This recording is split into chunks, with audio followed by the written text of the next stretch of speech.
નમસ્કાર મિત્રો, સ્વાગત છે તમારું અમારી ચેનલમાં। મિત્રો, આજની કહાની ખૂબ જ જ્ઞાનવર્ધક અને સમજવાલાયક બનવાની છે, તો આ કહાનીને અંત સુધી ધ્યાનથી સાંભળજો, કેમ કે અધૂરું જ્ઞાન ક્યારેય કામ લાગતું નથી। તો ચાલો શરૂ કરીએ આજની કહાની। સવારથી સા નાસ્તાની રાહ જોતી સરિતાજી પોતાના રૂમથી નીકળીને બહાર ઓટલે જઈને બેઠી હતી। એની પુત્રવધુ પિંકી ગુસ્સામાં લાલ પીળી થઈને એની પાસે ગઈ અને બોલી, કેમ અમ્માજી, તમે તમારા વાળ તડકામાં સફેદ કર્યા છે કે શું? જે તમે એટલું પણ નથી સમજતા કે સવારે સૂઈને ઉઠ્યા પછી શું શું કામ કરવું પડે છે? તમે તમારા દીકરાના લગ્ન કરીને શું નોકરાણી લાવી છે જે આરામ કરો છો? શું મારા આવ્યા પહેલાં તમે સવારના કોઈ કામ નહોતી કરતી, જે રોજે સૂઈને જાગ્યા પછી બ્રશ કરીને એની રાહ જોઈને બેઠા રહો છો કે તમારી માટે સા નાસ્તો તૈયાર મળશે? ચાલો અહીંયાથી ઊભા થાવ અને કચરા પોતા કરીને વાસણ પણ ધોઈ નાખો, ત્યારે જ તમને સા નાસ્તો મળશે। અહીં તો હવેથી ચા નાસ્તોને ભૂલી જાઓ, જ્યાં સુધી તમે કામ નહીં કરો તમને ખાવા નહીં મળે। આટલું કહીને પુત્રવધુ સરિતાજીની વાત સાંભળ્યા વગર જ ત્યાંથી નીકળી ગયા।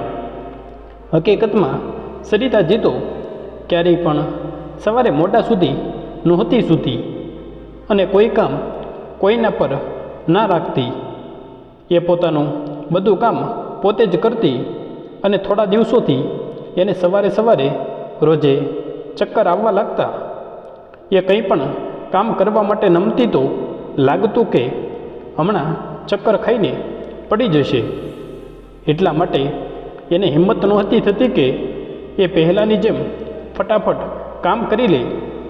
એને પોતાની તબિયત વિશે પુત્રવધુ બંનેને જણાવ્યું, પણ બંનેએ એની વાત પર ધ્યાન ન આપ્યું। એનો દીકરો વિનોદ જ્યારે માની તબિયત વિશે કહેતો તો પિંકી એને એવું કહીને ચૂપ કરાવી દેતી કે હું માજીનું પૂરું ધ્યાન રાખી રહી છું, તમારે ચિંતા કરવાની કોઈ જરૂર નથી। એટલા માટે એ પણ નિશ્ચિત હતો।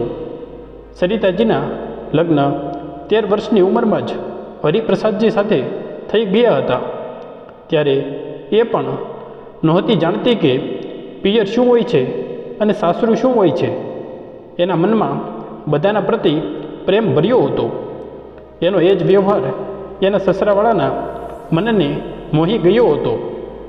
સરિતાજીની સુંદરતા સાથે હરીફાઈ કરવી એના ગામ અને પરિવારના કોઈ પણ સ્ત્રીના કામની વાત નહોતી, કેમ કે એ જેટલી શકલથી સુંદર હતી એટલી મન અને વ્યવહારથી પણ સુંદર હતી।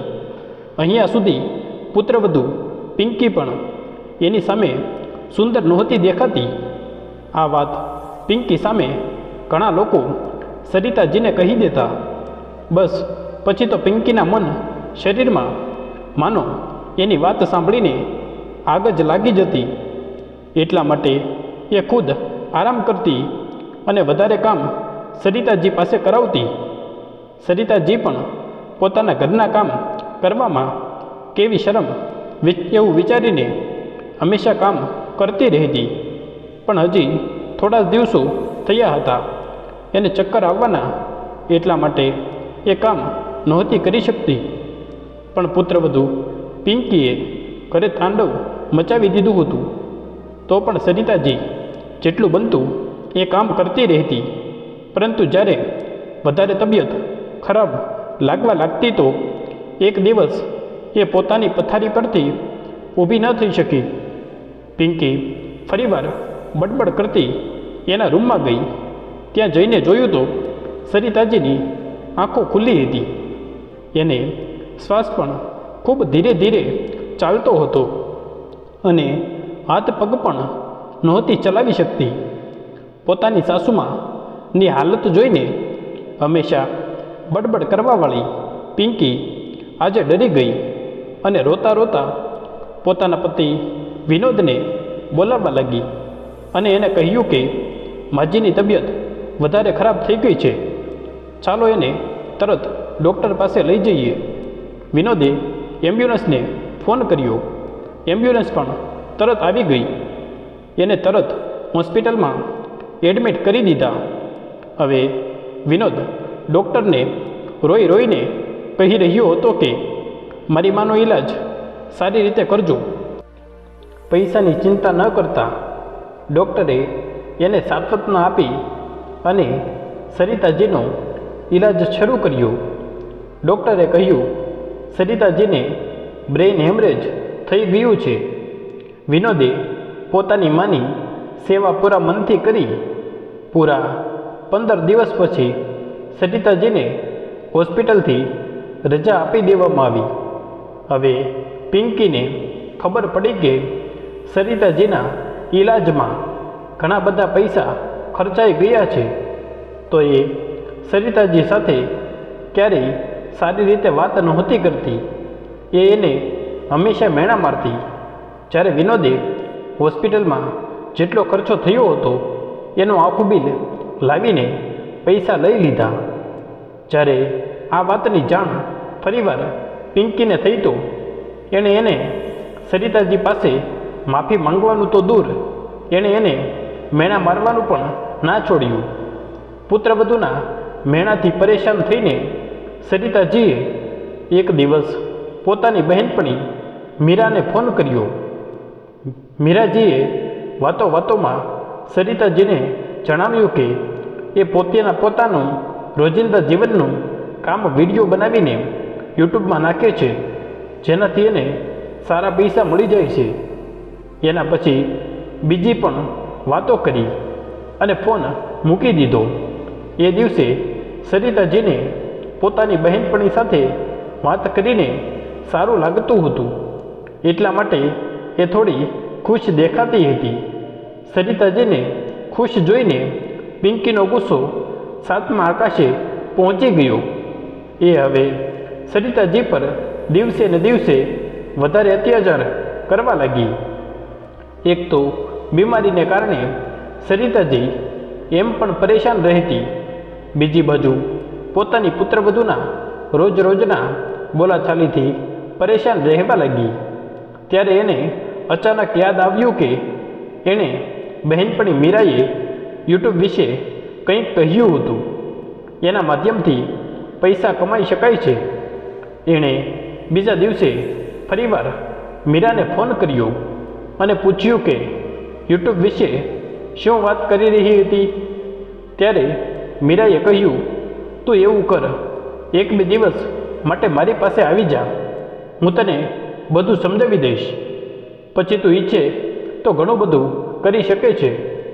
સરિતાજીએ મીરા સાથે વાત તો કરી લીધી, પણ એને એ વાતનો ડર હતો કે એ શું બોલીને ઘરની બહાર જશે, કેમ કે એના એક પુત્ર સિવાય કોઈ પણ સંબંધી નહોતું જેના ઘરમાં 2-4 દિવસ સુધી જઈને રહી શકે. ત્યારે પિંકીએ સરિતાજીને જણાવ્યું કે એનો પુત્ર ઓફિસના કામથી 15 દિવસ સુધી બીજા શહેરમાં જઈ રહે છે. એ પણ ઓફિસ તરફથી જ જશે, ઘરે નહીં આવે. પુત્રના બહાર જવાની વાત સાંભળતા જ સરિતાજી માયુસ થઈ ગઈ, કેમ કે એના પુત્રના રહેવાથી એની પુત્રવધુ થોડી હદ સુધી સારી રહેતી. હવે પુત્રના ન રહેવાથી ખબર નહીં કેવો વ્યવહાર કરશે. એ આ બધું વિચારી જ રહી હતી કે પિંકીનો જોરદાર અવાજ આવ્યો કે માજી, શું હવે પુત્રના જવાનું માતમ મનાવશે? જે આ સમાચાર સાંભળીને જ સ્તબ્ધ રહી ગઈ. શું તમારો દીકરો તમને જમવાનું બનાવીને જમાડે છે કે શું? જે એટલા ઉદાસ થઈ ગયા. સરિતાજી બોલી, પુત્રવધુ, હજી તારા બાળકો નથી, એટલા માટે તેમને એવું લાગે છે જે દિવસે તમારા બાળકો થઈ જશે અને 1 કલાક માટે પણ મારાથી દૂર જશે, ત્યારે ખબર પડશે મા દીકરાનો પ્રેમ શું હોય છે. અચ્છા, તો લાગે છે આ દુનિયામાં ખાલી તમે બંને જ મા દીકરા છે જે ખાલી એકબીજાને પ્રેમ કરવાવાળા છે. હું પણ કોઈની દીકરી છું ને હું પણ મારા મા બાપને છોડીને આવી છું અહીંયા. તો શું મારા મા બાપ મને પ્રેમ નથી કરતા? સરિતાજી એની સાથે વધારે બોલાચાલી કરવાનું ઉચિત ન સમજી અને ત્યાંથી ઊભી થઈને જવા લાગી. તો પિંકીને લાગ્યું કે ઘરડી તો મને અક્કલમઠે સમજી રહી છે.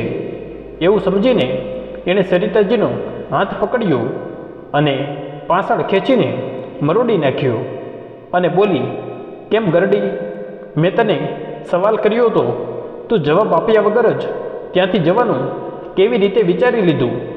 હું બુદ્ધિહીન છું જે એટલી બડબડ કરતી રહું અને તું મહારાણીની જેમ પોતાના રૂમમાં જઈને આરામ કરે.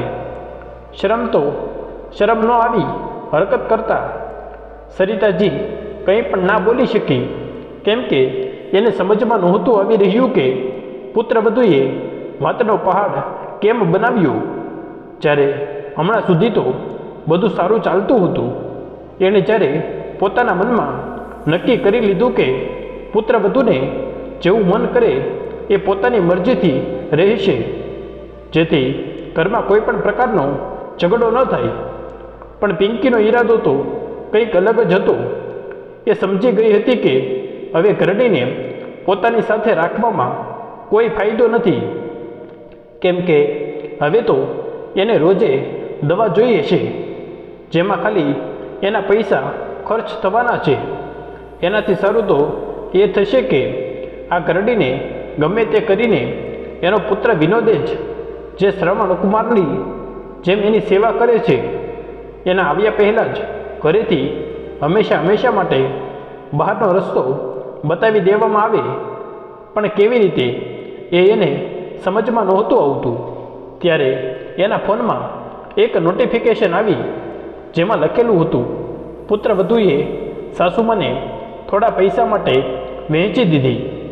એણે પણ પોતાની તૂફાની મગજ લગાવ્યું અને કહેવાય છે ને, રહી તો મંજિલ શોધી જ લે છે. બસ આ જ થયું પિંકી સાથે પણ. અને એ સાચું પણ છે. જો આપણે કોઈ પણ ક્ષેત્રમાં કોઈ પણ કામ મહેનતથી કરીએ તો એ કામ પૂરું થઈને જ રહે છે. તો પછી પિંકીનું કેવી રીતે ન થાય? એણે પણ પોતાનું મગજ દોડાવ્યું અને એવા નંબરની શોધમાં લાગી ગઈ જે એક માનવ તસ્કરીનો માલિક હોય, એનું કામ કરતો હોય. પછી એક દિવસ આવ્યો કે પિંકીને પણ એક નંબર સોશિયલ મીડિયાથી મળી ગયો જે માનવ તસ્કરીનું કામ કરતો હોય. એણે એની સાથે સંપર્ક કર્યો અને પોતાની સાસુમાના 3-4 ફોટા એને મોકલી દીધા અને એ વાત જણાવી દીધી કે એ પૂર્ણ રૂપથી સ્વસ્થ છે. જે દિવસે એના રોના માલિક પાસેથી એના પૈસા લઈને સરિતાજીને એને આપવાના હતા, એ જ દિવસે સરિતાજીએ એ બંનેને વાતો સાંભળી લીધી હતી. પિંકીએ માણસને કહી રહી હતી કે મારી સાસુમાને ઈલાજ કરાવવાના બહાને હું એને હોસ્પિટલ લઈ જઈશ, તું પણ ત્યાં આવી જજે. ડૉક્ટર સાથે મળીને હું તેને બેહોશ કરાવી દઈશ, પછી તમને આગળ કોઈ પરેશાની નહીં થાય.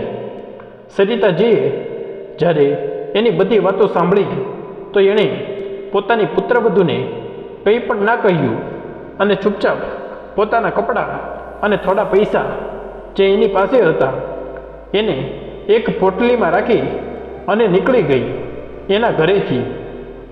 સંયોગથી એ જેવી જ પોતાના ઘરેથી નીકળી એને એક રિક્ષાવાળો એને મળી ગયો. એ એમાં બેસી ગઈ અને સીધી પોતાના માના ગામડે જવા માટે નીકળી ગઈ. જે ગામ વિશે પિંકી જાણતી નહોતી અને એનો પુત્ર વિનોદ પણ નહોતો જાણતો, કેમ કે સરિતાજી પોતાના માતા પિતાની એક જ સંતાન હતી. એના પતિના અવસાન થઈ ગયા પછી એના બધા સંબંધીઓએ એની સાથે મળવાનું એટલા માટે બંધ કરી દીધું કે એ એની પાસે વધારે મદદ ન માંગે. સરિતાજી સ્વાભિમાની હતી. એણે પર કોરી રોટલી ખાઈને પોતાનું અને પોતાના પુત્રનું પેટ ભર્યું. પણ એણે ક્યારેય પણ કોઈની સામે હાથ નહોતો ફેલાવ્યો. પણ આજે પુત્રવધૂની આવી હરકતોના કારણે એ અંદરથી તૂટી ગઈ હતી. એણે મજબૂરીમાં આવીને એને એવી જગ્યાએ જવું પડ્યું હતું જ્યાં એ ક્યારેય નહોતી જવા માંગતી. એ રિક્ષામાં બેઠી બેઠી દુઃખના સાગરમાં ડૂબી ગઈ અને ચિંતાના સાગરમાં આળોટવા લાગી કે એ ક્યાં જઈને ક્યાં રહેશે, એને કોઈ ઓળખશે કે નહીં, એ એનું ત્યાં જવાનું શું કારણ બતાવશે, એવું વિચારતા વિચારતા એ રોતી રહી. ત્યાં સુધી એ રેલવે સ્ટેશન સુધી પહોંચી ગઈ. રિક્ષાવાળો બોલ્યો, મેડમ, રેલવે સ્ટેશન આવી ગયું, ઉતરી જાઓ. સરિતાજી હા કહીને ઉતરી અને એને પૈસા આપીને આગળ વધી. ત્યાં જઈને એને ખબર પડી કે એના માના ગામ જવાવાળી ટ્રેન મોડી છે. ત્યારે એને પોતાની બહેનપણી મીરાની યાદ આવી. એણે પીસીઓથી પોતાની બહેનપણી મીરાને ફોન કર્યો અને એના ઘરે જતી રહી. મીરાએ સરિતાજીનું સ્વાગત કર્યું. એણે સરિતાજીની હાલત જોઈ તો એ સ્તબ્ધ રહી ગઈ. જે સ્ત્રીને લોકો વિશ્વસુંદરીની પદવી આપતા હતા, આજે એની હાલત એક ભિખારીથી પણ વધારે ખરાબ થઈ ગઈ છે. એણે સૌથી પહેલાં સરિતાજીને નહાવા માટે કહ્યું અને પોતાના સાફ કપડાં સલવાર સૂટ એને પહેરવા માટે આપ્યા. સરિતાજી સલવાર સૂટને જોઈને વિચાર કરવા લાગી કે હવે એની ઉંમર થઈ ગઈ છે, હવે એ સાડી જ પહેરશે. ત્યારે મીરાજીએ કહ્યું, સરિતા, હું પણ તારી ઉંમરની જ છું ને, હું પણ ડ્રેસ જ પહેરું છું અને અહીંયા તો તને કોઈ ઓળખતું પણ નથી. પછી તારે શરમાવાની કોઈ જરૂર નથી. ચાલ એકવાર મારી માટે તો પહેર, તો સારું ન લાગે તો પોતાની સાડી જ પહેરી લેજે. સરિતાજી પોતાની બહેનપણીનું દિલ દુખાવા નહોતી માંગતી. એટલા માટે એના શબ્દોનું માન રાખીને એણે ડ્રેસ પહેરી લીધો. જ્યારે એને એ ડ્રેસ પહેર્યો અને તૈયાર થઈ તો એટલી જ સુંદર દેખાવા લાગી જેમ કોઈ કોલેજની છોકરી હોય. એ દિવસે મીરાએ સરિતાને દિવસભર ડ્રેસ પહેરાવીને જ રાખ્યો અને બંને બહેનપણીઓએ ઘણી બધી વાતો કરી. પછી મીરાએ સરિતાજીને પૂછ્યું, સરિતા, તે પોતાના પુત્રવધુ વિશે તો ના કહ્યું, એ લોકો તને સારી રીતે તો રાખે છે ને? સરિતાજી પુત્રવધુનું નામ સાંભળીને માયુસ થઈ ગઈ. તેનું હસતું મુખડું કરમાઈ ગયું. મીરાજી સમજી ગઈ કે એની સાથે કંઈક તો ખોટું થયું છે. ત્યારે એની હાલત એટલી ખરાબ થઈ ગઈ છે અને પોતાના પુત્રવધુનું નામ સાંભળતા જ ઉદાસ થઈ ગઈ. એમણે સરિતાજીનો હાથ પોતાના માથા પર રાખીને કહ્યું, સરિતા, તને મારી કસમ, સાચું કે એવી કઈ વાત છે જે તને એટલી પરેશાન કરે છે? જ્યારથી તું આવી છે, જ્યારે મેં તારા પુત્રવધુ વિશે વાત કરી છે, તારા મોઢાનો રંગ જ ઉડી જાય છે. શું થયું છે જણાવ તો ખરી. થઈ શકે છે તું મને જણાવીશ તો કોઈ ઉપાય નીકળી આવે. સરિતાજીને મીરાજીએ કહેલા શબ્દો સાંભળીને એનું મન ભરાઈ ગયું અને એને ગળે લગાવીને જોરથી રોવા લાગી. અને એણે એ બધી વાતો જણાવી દીધી જે એની પુત્રવધુ પિંકીએ એની સાથે કરી હતી. અને એ પણ જણાવ્યું કે આજે પોતાના ઘરેથી નીકળીને જ ભાગત તો એ એના કોઈ ના તસ્કરીવાળાના હાથમાં જતી રહેત, ના એને બીજી વાર ફાયદો થાય અને ઘણા બધા પૈસા મળી જાત. અને બીજું એને આ ઘરડીની સેવા પણ ન કરવી પડત. મીરાએ કહ્યું, જો સરિતા, હવે હું જે બોલવા જઈ રહી છું એ ધ્યાનથી સાંભળ. તારી પાસે બે ઓપ્શન છે કે તું પોતાના પુત્રવધુ પર કેસ કરીને પોતાનું ઘર અને હક લઈ લે, અને બીજું એ કે યુટ્યુબ એક એવું ઇન્કમ સોર્સ છે જેમાં આપણે રોજિંદા રૂટીનનો વિડીયો નાખીને તો ત્યાંથી પણ એટલા પૈસા કમાઈ શકીએ છીએ કે કોઈ જ્ઞાનવર્ધક વિડીયો બનાવીને કે કોઈ રસોઈ બનાવીને વિડીયો નાખી શકીએ છીએ. આ પોતાની રુચિ પર નિર્ભર કરે છે. હવે તું જ વિચાર, કયો રસ્તો તને વધારે સારો લાગે છે. સરિતાજી બોલ્યા, મીરા, તો મને વિચારવા માટે થોડો સમય આપી દે, હું તને વિચારીને જણાવીશ, કહીશ. સરિતાજી સફરના કારણે એટલી થાકી ગયા હતા કે એ સૂવા જતા રહ્યા, અને મીરાજીએ થોડો સામાન લેવા માટે માર્કેટ જતી રહી. મીરાજી જ્યારે સાંજે ઘરે આવી ત્યારે જોયું કે ઘરમાં દરવાજા સામે દીવો બળી રહ્યો છે. ઘર સાફ લાગે છે. ઘરની અંદરથી અગરબત્તીની સુગંધ આવે છે. મીરાજીનું મન ખૂબ જ પ્રસન્ન થઈ ગયું. એને એક ક્ષણ માટે એવું લાગ્યું કે એ કોઈ નાની બાળક છે અને સરિતાજી એની માં છે, જે સાંજે પૂજા કરીને ઘરને એટલું સાફ કરી દીધું છે કેમ કે મીરાજી કેટલા વર્ષોથી એકલા જ રહેતા હતા. એની સાથે વાત કરવાવાળું પણ કોઈ નહોતું એના ઘરે. એના બે દીકરા છે, પણ બંને વિદેશમાં રહે છે. બંને જ પોતપોતાના કામમાં એટલા વ્યસ્ત છે કે પોતાની મા સાથે વાત કરવા માટે કોઈ પાસે પણ સમય નથી. એટલા માટે મીરાજીના યુટ્યુબમાં વિડીયો નાખવા અને સોશિયલ મીડિયાના લોકો સાથે જોડાયેલું રહેવું એ જ એનું રૂટીન હતું. એણે હવે સોશિયલ મીડિયાના લોકોને પોતાનો પરિવાર માની લીધો હતો. પણ સરિતાજીના આજે આવવાથી એને ફરીવાર નવી જિંદગી જીવવાની આશા જાગી ગઈ. એટલા માટે એણે સરિતાજી માટે પણ એક એન્ડ્રોઈડ ફોન ખરીદીને લાવી દીધો અને સરિતાજીની આંખોમાં પટ્ટી બાંધીને એના હાથમાં ફોનનો ડબ્બો પકડાવીને પૂછ્યું, હવે જણાવો સરિતા, આ કઈ વસ્તુ છે? જો તે આનું નામ સાચું જણાવ્યું તો સમજ, આ વસ્તુ તારી થઈ જશે. સરિતાજીએ ડબ્બાને ફેરવીને એને જણાવવાની કોશિશ કરી, પણ જોયા વગર સમજમાં નહોતું આવતું કે આ ડબ્બો કઈ વસ્તુનો છે.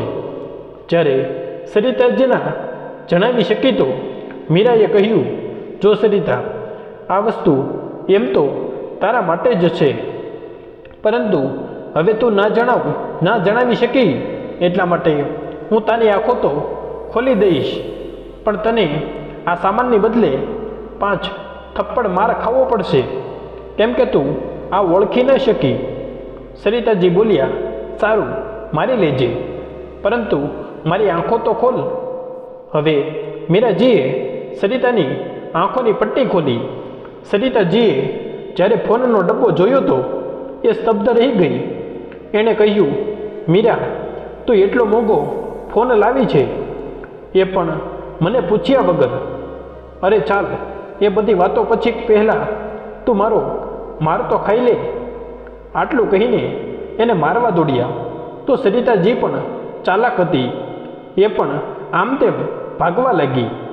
બંને બહેનપણીઓ એવી રીતે રમવા લાગી જેમ 5 વર્ષની બાળકીઓ હોય. જ્યારે બંને થાકી ગયા ત્યારે એક જગ્યાએ બેસી ગયા અને બંને એકબીજાના ગળે મળીને બોલી, હવે આપણે બંને એકબીજાને છોડીને ક્યાંય પણ નહીં જઈએ. સરિતાજી એ પણ હા કહી.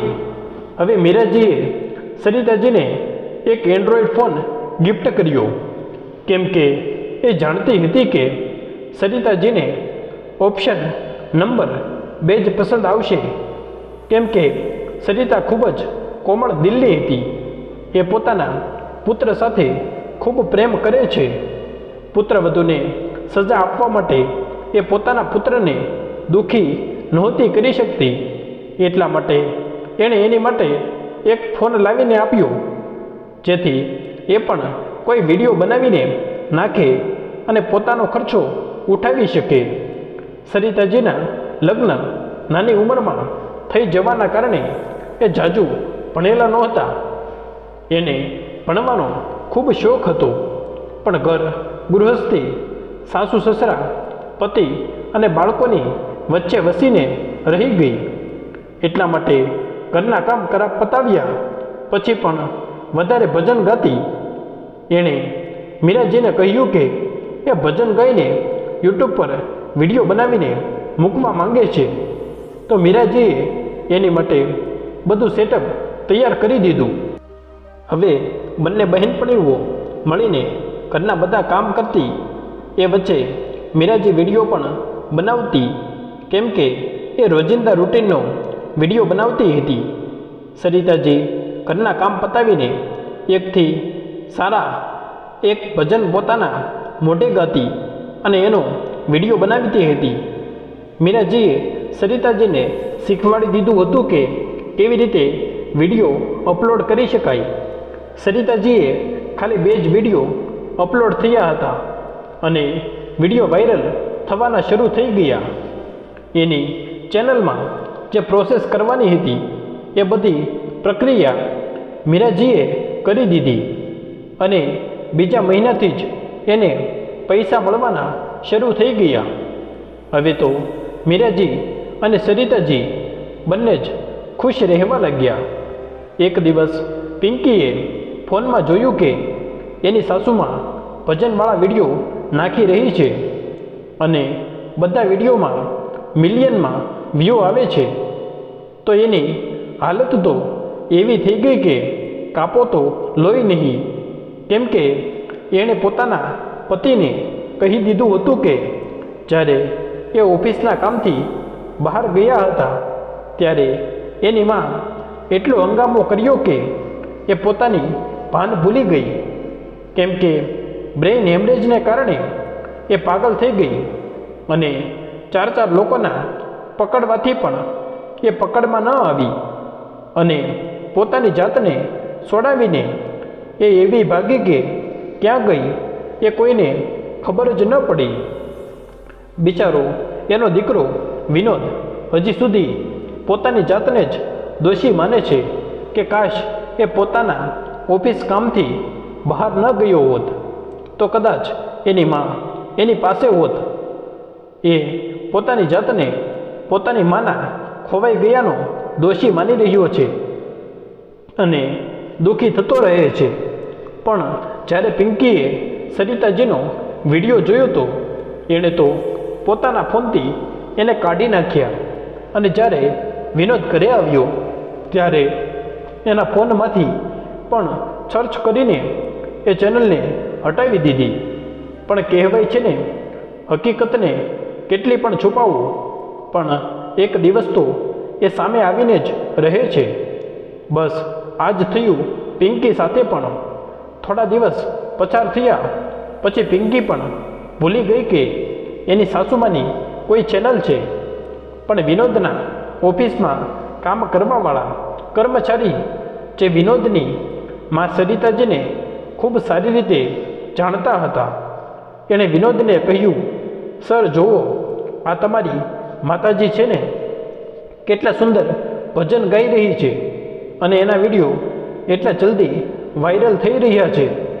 વિનોદે જોયું અને કહ્યું કે બતાવો, અને એણે જોયું તો જોતો જ રહી ગયો. એની આંખોમાંથી આંસુની ધારા વહેવા લાગી. એ પોતાના આંસુને રોકવાની કોશિશ કરતો હતો, પણ એ રોકાવાનું નામ જ નહોતા લઈ રહ્યા. પછી એને કર્મચારીઓએ હિંમત આપી કે એ શાંત થઈ જાય. વિનોદનું એ દિવસથી કોઈ પણ કામમાં મન નહોતું લાગતું. એને એ સમજમાં નહોતું આવતું કે પિંકી બોલી રહી હતી કે એની માં પાગલ થઈ ગઈ છે અને એટલી ભાન ભૂલી ગઈ છે કે ચાર લોકોના પકડવાથી પણ એ ન રોકાઈ, પરંતુ માં તો શાંત થઈને ખૂબ મનથી ભાવ વિભોર થઈને ભજન ગાઈ રહી છે. એ કોઈ પણ નિર્ણય પર નહોતો પહોંચી શકતો કે પિંકી સાચું બોલી રહી છે કે ખોટું, કે થઈ શકે છે કે માં એટલા દિવસ સુધી હોસ્પિટલમાં રહીને પોતાનો ઈલાજ કરાવવાથી સાજી થઈ ગઈ હોય, પણ એનો ઈલાજ કોણ કરાવશે? કેમ કે માનું તો આ મારી સિવાય આ દુનિયામાં કોઈ નથી, અને માં સાજી છે તો ઘરે પાછી કેમ ન આવી? માં ક્યાં છે અને ક્યાં બેસીને એટલી શાંતિથી ભજન ગાઈ રહી છે? એ દિવસ રાત ખાલી પોતાની માં વિશે જ વિચારતો.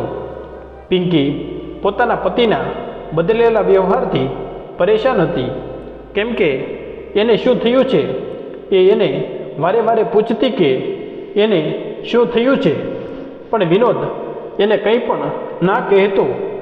પિંકીએ પોતાની રીતે એની ઓફિસમાં પણ ફોન કરીને પૂછ્યું કે વિનોદની સાથે શું થયું છે, પણ કોઈએ પણ કંઈ ન જણાવ્યું.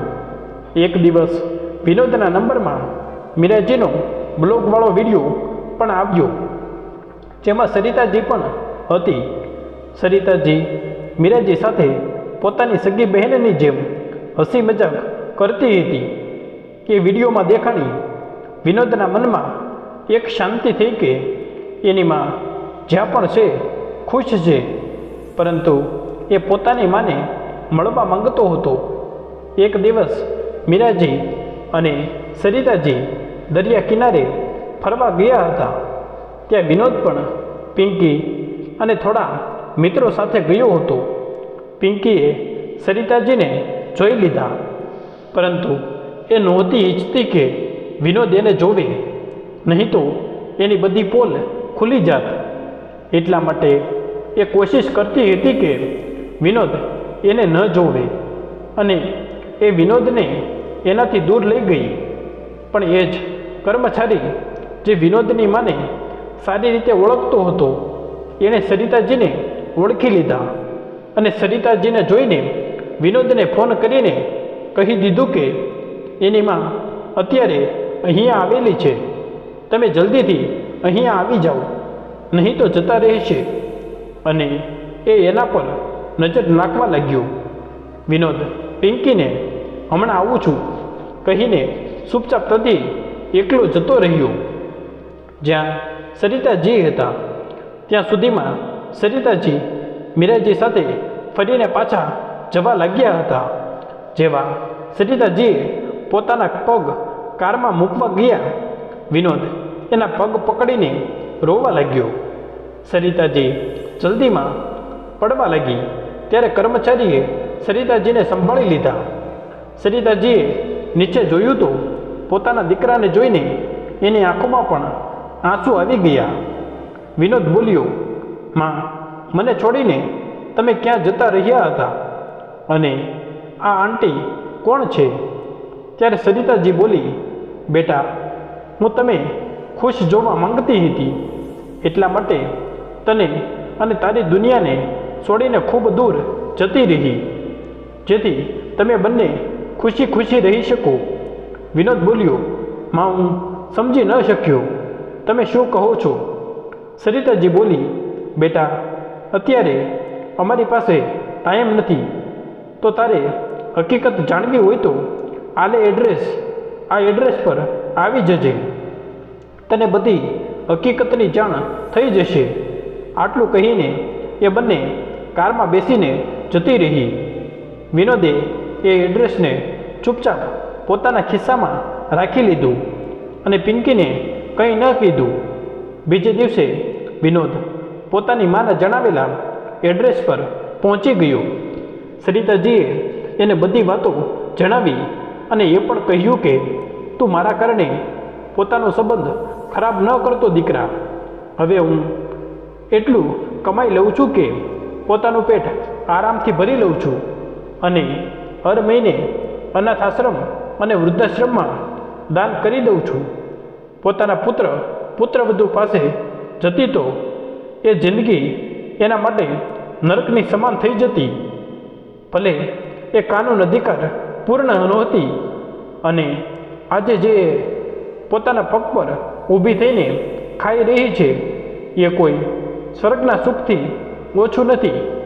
અને પોતાની બહેનપણી તરફ જોઈને એનો આભાર માનવા લાગી કે એટલામાં એનો દીકરો વિનોદ પણ પોતાનો બધો સામાન લઈને પોતાની માના ઘરે પહોંચી ગયો અને એના પગમાં પડીને રોતા રોતા બોલ્યો, માં, હું તમારી વગર નહીં રહી શકું. જ્યારથી મેં સાંભળ્યું છે કે મારી માં પાગલ થઈ ગઈ છે ત્યારથી બસ પોતાની જાતને જ દોષી માનું છું અને એક પણ દિવસ એવો નહીં ગયો હોય જે હું તમારી માટે રડ્યો નહીં હોય. મહેરબાની કરીને માં મને માફ કરી દો. હવે હું તમારા સાથે જ રહીશ. જ્યારે નાનો હતો ત્યારે તો તમે મને પોતાના ગળે લગાવીને જ રાખ્યો અને હવે આજે તમે મારો સાથ કેવી રીતે છોડી શકો છો માં? પોતાના દીકરાના આવા શબ્દો સાંભળીને સરિતાજીની આંખોમાં પણ આંસુ આવી ગયા. એટલામાં પિંકી પણ આવી ગઈ. એણે પણ પોતાની સાસુમાના પગે પડીને એને રોતા રોતા બોલી, માં, મને માફ કરી દો. મારાથી ખૂબ મોટી ભૂલ થઈ ગઈ. હું તો તમારા બંનેએ દીકરીના પ્રેમને સમજી ન શકી. મહેરબાની કરીને માજી, તમારે જે સજા આપવી હોય મને આપો, પણ તમારા દીકરાને ન આપો. કેમ કે મેં તમારા દીકરાને રોજે મરતા જોયો છે. જ્યારથી તમે ગયા છો એણે પેટ ભરીને જમ્યું પણ નથી અને રાતભર સૂતા પણ નથી. બસ દિવસ રાત ખોવાયેલા રહે છે.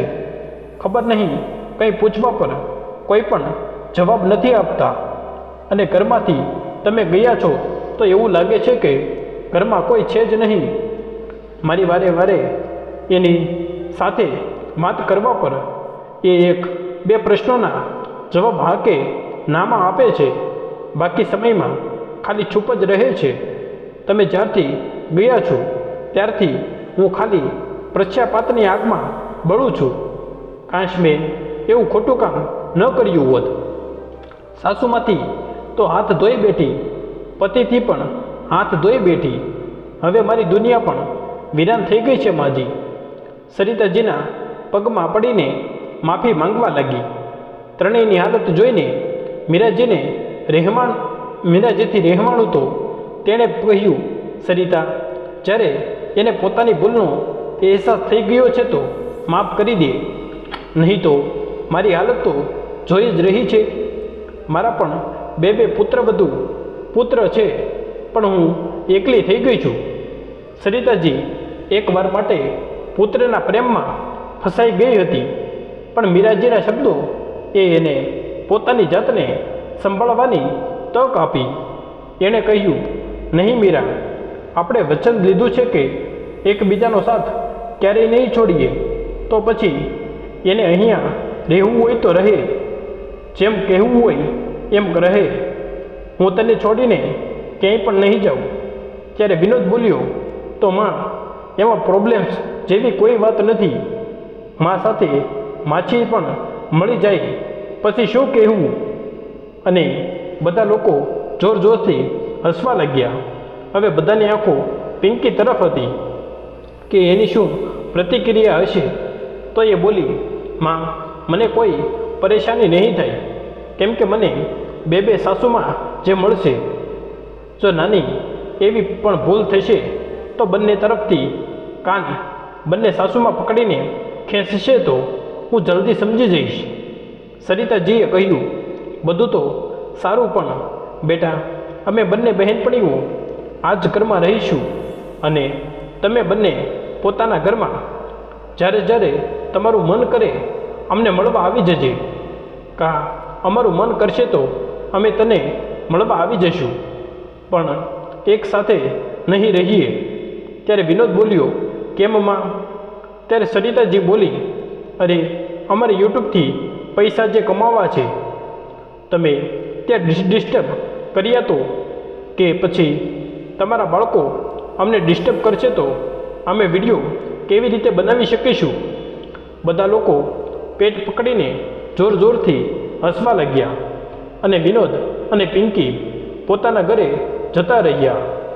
એનો અને એની માનો સંબંધ સારો થઈ ગયો, પરંતુ સ્વાભિમાની સરિતાજી પોતાની પુત્રવધુ પિંકી સાથે ક્યારેય પણ પોતાની સેવા નથી કરાવી. તો મિત્રો, તમને અમારી આજની કહાની કેવી લાગી?